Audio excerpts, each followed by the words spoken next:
Əvvəl gərək birdən-birə çoxlu isti su dökməyəsən. Yoxsa yumru-yumru olub bərkiyəcək. Gərək tez-tez qarışdırasan. Suyu da yavaş-yavaş müəyyən miqdarda tökəsən ki, nə duru olsun, nə qatı. Əvvəllər klester olardı, qumüravik olardı, kağız yapışqan olardı. Bu elə bir şey deyil. Amma yapışdırmanı yapışdıracaq. Gəviş! Görürsünüz siz Allah, gene cemaatı yığıb başına. Mənə baxı, işə gecikmək istəyirsən?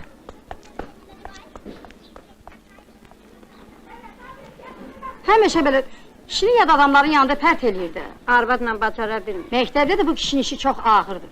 Axı orada 2 nəfərin işini aparır. Həm fizikadan dərs verir, həm də ki kimyadan. Kimya müəllim nəskər aparırlar da. Odur ki, bütün zəhmət, əzab düşüb işin üstüne. Sovyet Məlumat Bürosundan. Bugün Alman teyyareleri Gorki şehrini bombardıman etmişler. Alman işgalçıları müvekkati zapt ettikleri kezlerde yerli ahaliye vəhşicəsinə divan tuturlar. Bakanisa, buna çiçek kentlerinde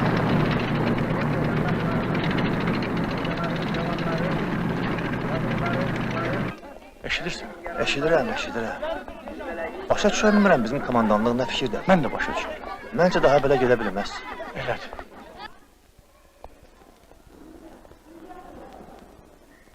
Oho, bu narkomusk paprosları hardan tapırsınız? Buyurun.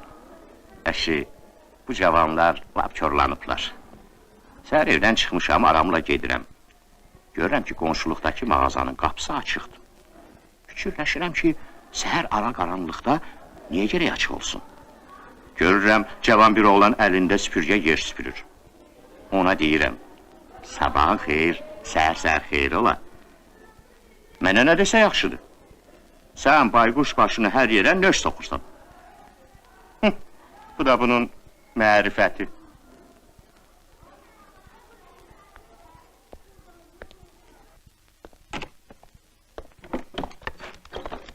Salam uşaqlar. Salam. Oturun.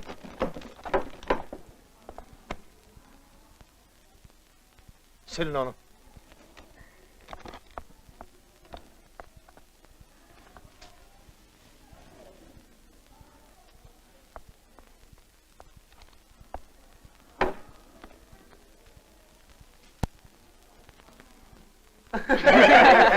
Bu da aşan lap oxşadı.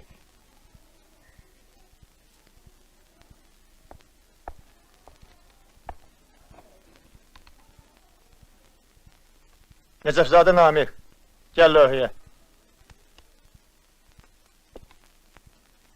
Adsorpsiya haqqında nə bilirsən, danış görüm. Adsorpsiya? Adsorpsiya, deməli, hər hansı bərk bir maddənin öz səthi vasitəsilə qaz halında olan və ərimiş maddələri isə özünə hopdurmasına adsorpsiya deyilir. Səthlərində adsorpsiyaya gedən maddələr isə absorbent yaxud hopdurucu adlanır. Ağac kömürü aktiv adsorbentlərdən sayılır. Ağac kömürünün hopdurma aktivliyini artırmaq üçün bir neçə Sən bütün səhifəni əzbərləmirsən ki?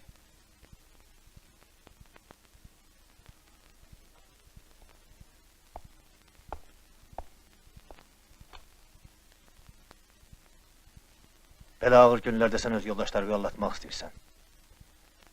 Buna mərifəsizlik deyirlər cəmiyyətə qarşı. Ayıbdır. Bax, bu cihazı Cəbiş müəllim düzəldib, özüm görmüşəm. Nə olsun ki, görmüsən? Elə buradakı cihazların çoxsunu Cəbiş müəllim düzəldib də.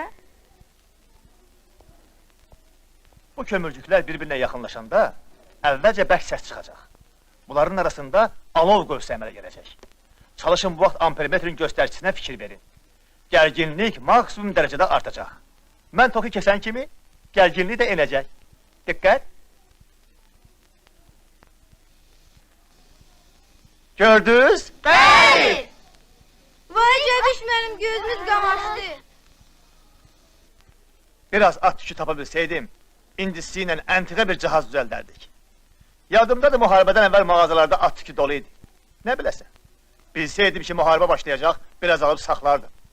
Uşaqlar, işdir şayət hansınızın evində heç olmasa 3 dənə də at tüyü olsa, xahiş edirəm gətirin məktəbə.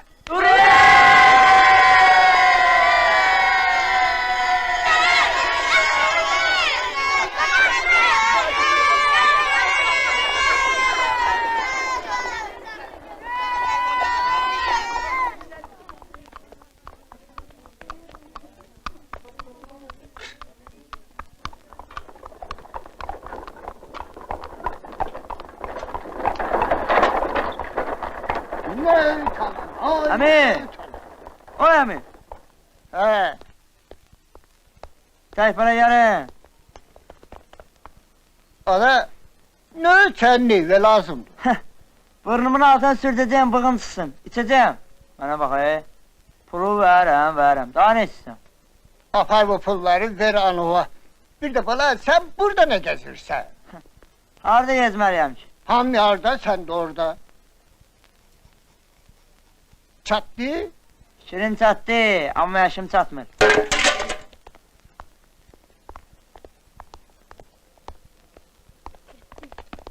Ana köpək oğlanları mənim atımın quyruğunu kəsirsiniz. Mənim əlimə. Nə olub? Düşüb dağılmışam. Baxın.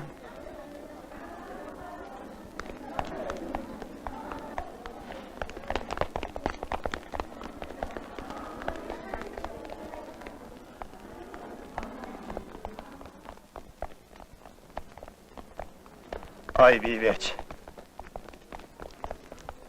Adam da uşağı el qaldırar. Nəyin üstə vurubsuz? Niyə düşüb dalğıca?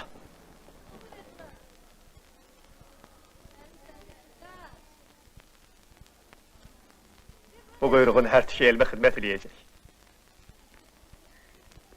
Amma yadınızda saxlayın. İcazəsiz quyruq qırxmağa heç kəsin ixtiyarı yoxdur.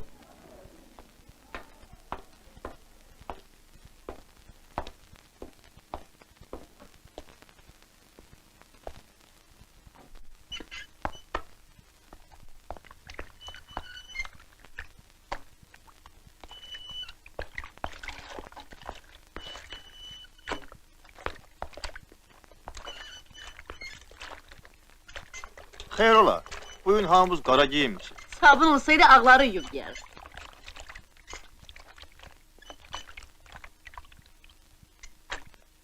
Geç, yemek stolun üstündedir.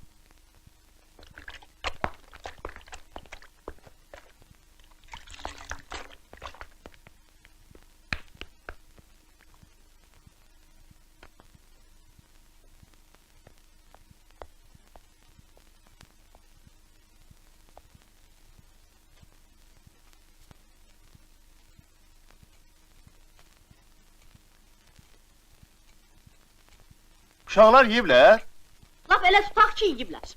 Uşağa da üzüm soğan çöyü verərlər başa dönü. Bəli də, yenə də başladı.